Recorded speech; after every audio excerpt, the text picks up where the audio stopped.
rouge sera la partie à travailler pour redresser la situation sur le plan débit. Après, on a fait un autre travail d'évaluation, mais cette fois-ci pour la concentration.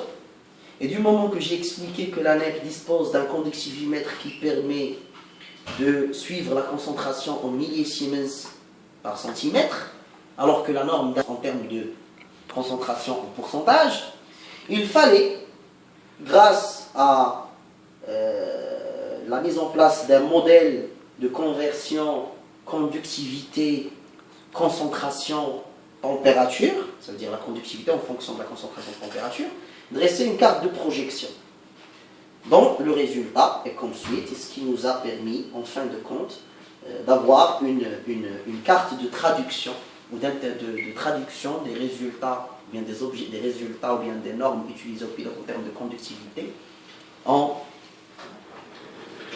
concentration, puis les comparer avec les... Ainsi, il y aurait un résultat qu'on va partager par la suite par rapport à la situation sur le plan conformité-concentration. Donc, on a vu la Dunia, le débit, on a expliqué comment, on a vu la concentration. Le temps de nettoyage était un deuxième volet, là on a fini la première partie, et la deuxième partie étant l'optimisation du temps de la NEP, qui était plutôt... c'était un volet projet purement technique et d'études et d'engineering, parce que la première partie était plutôt une mise en œuvre d'une évaluation de l'état de conformité des programmes. C'est comme un audit Neptune, comme il appelle, faire un vrai audit Neptune, mais une vraie expertise Neptune, un état des lieux et un plan d'action avec les objectifs à mettre en place, avec les plans d'action à mettre en place pour être au meilleur taux de conformité par rapport au mandatory de la méthode Neptune. Alors le temps qui était un autre sujet, comme j'ai déjà expliqué, on a une seule ligne qui fait envoi et qui fait préparation, et ce qui faisait qu'un nettoyage peut durer 45 minutes, alors qu'on peut l'optimiser à 20 minutes. Et cela juste en adoptant sur cette NEP des lignes qui permettent d'avoir un état prêt à n'importe quel moment de la cuve soude, de la cuve acide et de la cuve d'eau de sanitation. Pour notre cas, on se concentre sur le nettoyage et donc on n'est plus sur la soude et l'acide, mais le projet en globalité impacte les temps aussi de sanitation. On a pu sortir avec le design suivant qui permet, et comme vous pouvez voir, il y a des lignes qui se rajoutent mais qui ne modifient pas la ligne initiale. Donc chaque cuve a sa propre ligne de préparation pour le cas de la soude et de l'acide, avec un échangeur tubulaire, et on a choisi l'échangeur tubulaire pour éviter les échangeurs juniors à plaques qui vont s'encrasser dans le temps parce que la soude a tendance à cristalliser, etc. Et donc ça c'est un point fort, avec sa propre pompe de récirculation, un échangeur, un conductivimètre indépendant, une sonde de température, parce que le conductivimètre il a deux lectures en même temps, température et concentration. La même chose pour l'acide, et pour la sanitation, juste un échangeur sans conductivimètre parce qu'il n'y a pas d'injection à faire, donc l'objectif étant que la température. Ce qui permet, après mise en place de cette modification, d'avoir une soude et un acide et une sanitation qui est toujours prête, et donc éviter dans les programmes que nous avons préalablement présentés, un temps 0 seconde pour ces étapes-là. Et pour ces étapes-là, de préparation acide et soude. Et donc une réduction significative à hauteur de 60%, voire c'est minimum 50% du temps d'ouverture d'une NEP. Sans parler des économies en termes de consommation de produits chimiques, etc. Cette modification était aussi l'occasion de faire une amélioration sur l'échangeur d'envoi, qui était un échangeur à plaque, et dont le souhait était de le faire passer aussi au même titre des autres échangeurs à un échangeur tubulaire, toujours dans le même contexte et le même objectif, d'éviter les encrassements potentiels sur un échangeur à plaque par rapport à un tubulaire qui favorise moins ce genre d'incident.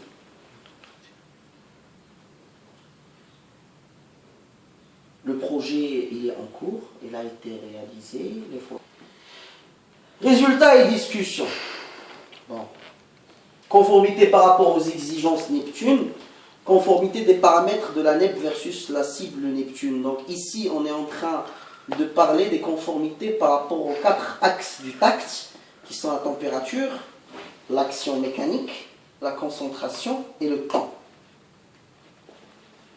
Et comme on peut le voir, la situation suite à notre diagnostic Neptune est que le centre pilote, avec les recettes qu'il applique actuellement et l'équipement et la configuration qu'il a actuellement, il est à peu près à 98% de conformité sur le volet température, il est à 15% sur l'action mécanique, il est à 99% sur la concentration et par rapport au temps, il est à peu près à 30%. Ainsi, le plan d'action. Il y avait un plan d'action qu'on a déroulé, dont je prends juste quelques exemples. Par exemple, pour la ligne RS ondoir, pour lequel le débit était insuffisant sur le circuit, il était hors cible, il était inférieur il était insuffisant. La recommandation était d'augmenter, parce que déjà le diagnostic, parce que le pourcentage de fonctionnement de la pompe à l'envoi, il était insuffisant, ce qui donnait un débit insuffisant, et l'action était d'augmenter le pourcentage de fonctionnement de la pompe d'envoi sur cette recette-là. Par rapport à la ligne Pasto, à titre d'exemple, on a trouvé que le débit aussi il est insuffisant, et chose qui a été diagnostiquée par les pertes de charge potentielles du moment que la ligne est une ligne très très longue avec des tubules, avec des échangeurs, différentes sections d'échangeurs, avec des vannes de contre-pression, avec aussi des chambreurs qui font des lignes et des pertes de charge. Alors l'idée étant de découper la ligne en 2 étapes pour favoriser un meilleur débit et donc une meilleure action mécanique. Et donc l'action est de confectionner un tableau de comptage pour passer la ligne de traitement en 2 étapes et non pas une seule étape, chose qui se fait déjà au niveau de la ligne 60 litres-heure, et c'était notre benchmark parce que ça a permis d'améliorer significativement la nettoyabilité de la ligne.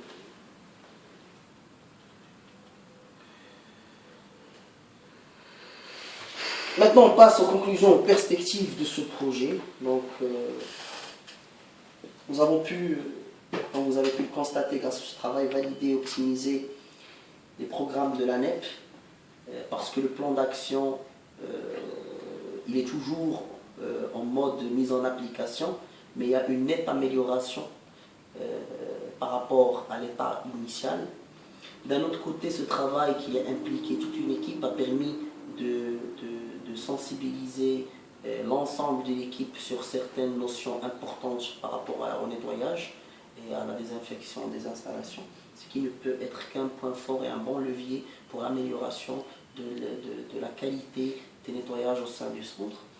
Deuxièmement, les perspectives de ce projet étant l'implémentation de nouvelles recettes, chose qui est en cours dans la réalité. Voilà. Alors, merci pour votre attention. Si vous avez des questions, n'hésitez pas.